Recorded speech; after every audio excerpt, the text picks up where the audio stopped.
দায়মি যেটা, এটা কখনো আল্লাহ থেকে বান্দা আলাদা হয়ে যাবে না।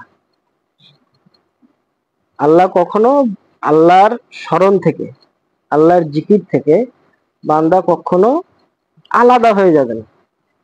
তার ভিতরে আল্লাহ আল্লাহ আল্লাহ আল্লাহ আল্লাহ আল্লাহ জিকির করতেই থাকে।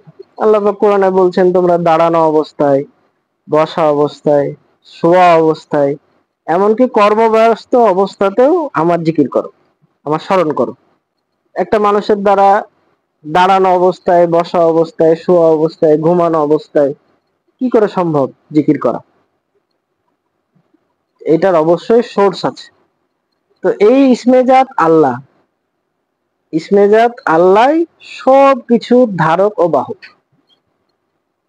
এই ইসমেজাত আল্লাহ যার ভিতরে বসে গেছে, তার দিল, তার কলব সবসময়ের জন্য আল্লাহ আল্লাহ জিকিরে মগ্ন থাকে।